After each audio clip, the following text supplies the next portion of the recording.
Good morning बच्चों, good morning. आज हम लोग हिंदी लिटरेचर में चैप्टर 8 श्रम का मोल का दूसरा भाग पढ़ेंगे।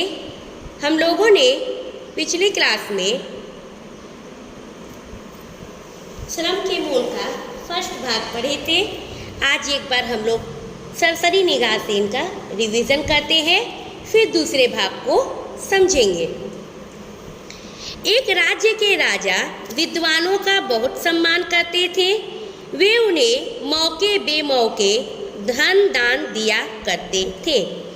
उनके राज्य में एक ऐसे विद्वान भी रहते थे जिन्हें दान लेना पसंद नहीं था। उन्हें अपने परिश्रम से कमाए धन से ही गुजर बसर करना पसंद था। उनकी पत्नी को हर समय यही चिंता लगी रहती थी कि यदि कभी उनके पति बीमार हो गए तो घर की जरूरतें कैसे पूरी होगी। एक दिन उस विद्वान की पत्नी ने अपने पति से कहा, सब विद्वान राजा के पास जाकर धन लेकर आते हैं। आपके कई मित्र उसी धन से धनवान हो गए हैं।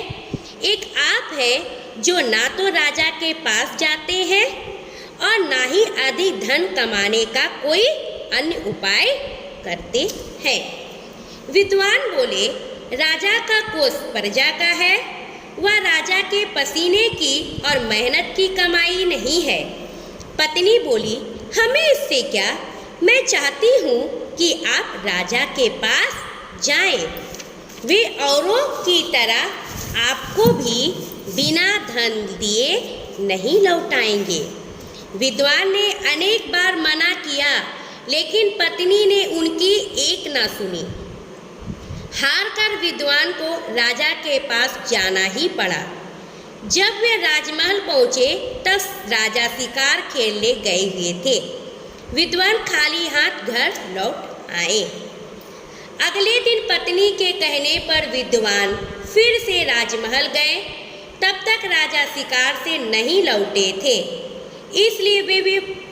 इसलिए वे फिर वापस जाने लगे। तभी सामने से राजा आते दिखाई दिए। पास आते ही राजा बोले, क्षमा करें, आपको कल खाली हाथ लौटना पड़ा। कहिए, मैं आपकी क्या सेवा कर सकता हूँ। विद्वान बोले, राजन, मुझे 4 ऐसे सिक्के दीजिए जो आपने अपनी मेहनत से कमाए हो। राजा सोच में पड़ गए। मेरे कोष में धन तो अपार है। अपार मतलब बहुत है, धन मतलब पैसे, रुपए पैसे तो हमारे कोष मतलब खजाना, हमारे खजाने में तो रुपए पैसे बहुत हैं, पर मेरी मेहनत का तो एक भी सिक्का नहीं है। राजा हाथ जोड़कर बोले, मुझे 2 दिन का समय दे, मैं आपको अपनी मेहनत से कमाए सिक्के ही दूंगा। विद्वान के जाने के बाद राजा धोती कुर्ता पहनकर महल से बाहर जाने लगे। यह देखकर रानी ने पूछा, महाराज, आप इस तरह कहाँ जा रहे हैं। राजा ने रानी को सारी बातें बता दी।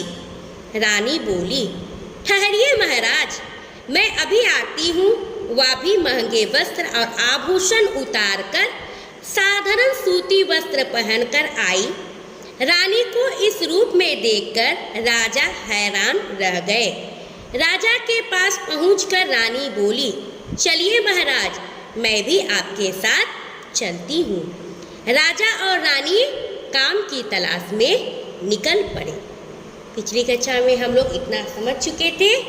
अब इसके दूसरा भाग क्या है कि काम की तलाश में जब राजा रानी निकलते हैं तो उनको कितना कठिन परिश्रम करना पड़ता है, ये हम लोग पढ़ेंगे। वे दोनों मजदूरों की बस्ती में पहुँचे। वहाँ कई आदमी और औरतें काम की तलाश में घरों से निकलते दिखाई दिए। रानी ने एक औरत से पूछा, क्या हमें भी काम मिल सकता है। उसने कहा, क्यों नहीं, मेरे पीछे पीछे चले आओ। राजा रानी उसके पीछे चलने लगे। वे एक अध बने मकान के पास पहुँचे। अध बने मकान मतलब वो मकान पूरी तरह से अभी नहीं पहुँचा था, नहीं बना हुआ था, मतलब आधा बना हुआ मकान था। उस मकान के पास राजा रानी गए। उस औरत ने ठेकेदार की तरफ इशारा करते हुए समझाया, जाओ उससे काम मांग लो। क्या कहती उस औरत, जिसे राजा रानी ने पूछा कि मुझे भी कोई काम मिल सकता है, तो वह बोलती है कि जरूर आइए, आप मेरे पीछे आइए। और वह औरत क्या करती है, राजा रानी को एक आधा बने हुए मकान के पास ले जाते हैं। वहाँ ठेकेदार रहता है। ठेकेदार की ओर इशारा करके कहते हैं कि जाइए उनसे कुछ काम आप मांगिए। राजा रानी ठेकेदार के पास गए। उसने राजा को पत्थर ढोने का काम सौंप दिया। ठेकेदार के पास राजा रानी गए तो राजा को देखकर ठेकेदार ने ये नहीं समझा कि ये राजा, क्योंकि वो लोग साधारण कपड़े पहने थे, तो उसको बोला कि आप ये पत्थर ढोने का काम करिए। मगर रानी को कोई काम नहीं मिला। रानी मजदूरों के बच्चों के पास बैठ गई, लेकिन रानी को अभी तक कोई काम नहीं मिला। वो क्या की, मजदूर के जो बच्चे आते हैं, जो मजदूर होते हैं, काम करते हैं, उनके छोटे छोटे जो बच्चे थे, उन बच्चों जो खेलते रहते हैं, उन्हीं बच्चों के पास जाकर रानी क्या करती है, बैठ जाती है।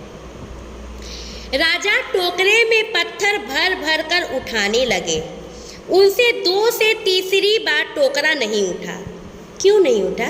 क्योंकि राजा इसके पहले कभी परिश्रम किया ही नहीं था।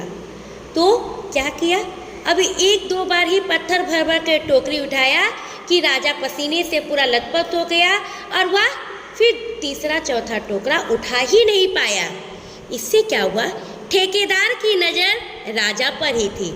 ठेकेदार देख रहा था कि राजा यह काम नहीं कर पा रहा है। उस जो इंसान को मैंने काम दिया है वह काम वह नहीं कर पा रहा है।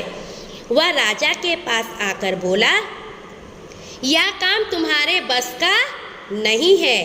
ये लो 2 सिक्के, जाकर अपना और अपनी पत्नी का पेट भरो।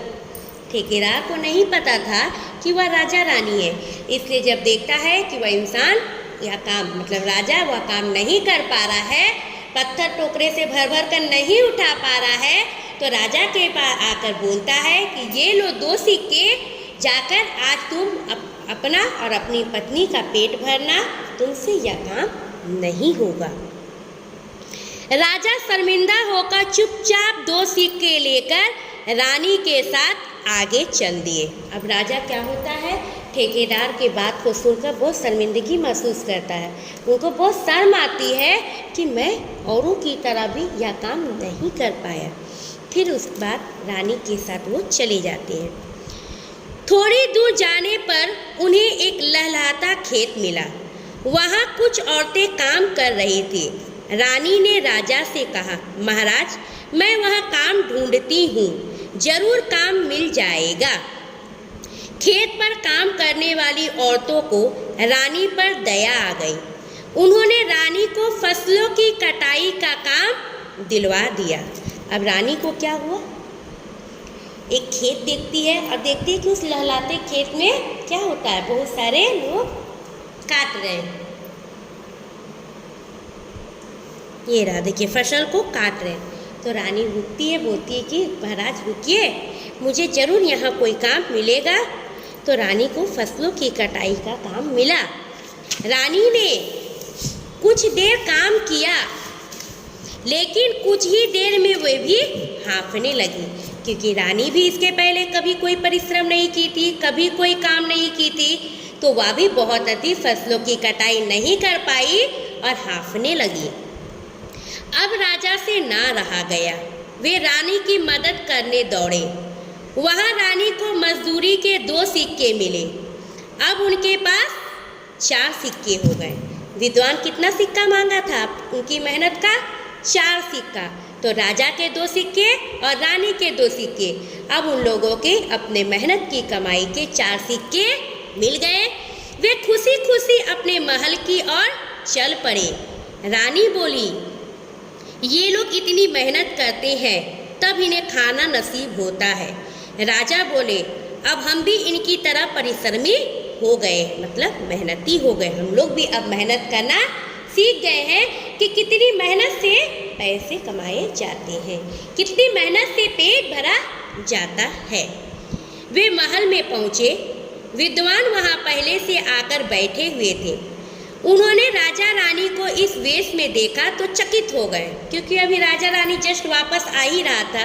अभी उन लोगों ने अपने ड्रेस को नहीं खोला था, राजा रानी वाले वस्त्र नहीं पहने थे। और इन वस्त्रों में देखकर विद्वान राजा रानी को क्या हुआ, आश्चर्य से चकित हो गए। राजा ने विद्वान की ओर सिक्के बढ़ाते हुए कहा, लीजिए हमारी मेहनत की कमाई। आपने हमसे हमारी मेहनत की कमाई ना मांगी होती तो हमें श्रम का मोल कैसे पता चलता। विद्वान को बोल रहे हैं, राजा विद्वान को बोल रहे हैं कि अगर आप हमसे हमारी मेहनत की कमाई के सिक्के नहीं मांगते, पैसे नहीं मांगते, तो हमें अपने मेहनत का, श्रम का महत्व नहीं पता चलता। अब हम श्रम का मोल जान गए हैं। हमें मेहनत से कमाई रोटी ही खानी चाहिए। विद्वान ने घर पहुंचकर पत्नी के हाथों पर सिक्के रखते हुए सारी बातें बताई। पत्नी की आंखें भर आई। वह बोली, चलो इसी बहाने राजा को श्रम का मोल तो पता चला। क्यों? विद्वान की पत्नी का आंख भर आया कि हमारे चलते राजा रानी को इतनी तकलीफ हुई। लेकिन फिर पत्नी बोलती है कि कोई बात नहीं, आखिर इस बहाने तो कम से कम राजा को उनकी मेहनत का, श्रम का मोल का तो पता चला। आई समझ में? चलिए एक बार हम लोग शब्दार्थ भी देख लेते हैं। विद्वान मतलब बहुत अधिक शिक्षित, सम्मान, आदर, चकित, हैरान। नसीब मतलब प्राप्त होना या भाग्य में होना। कोष खजाना। शर्मिंदा मतलब लज्जित होना। ढोने सिर पर उठाकर एक जगह से दूसरी जगह ले जाना। तलाश मतलब खोज। ओके, थैंक यू बच्चों।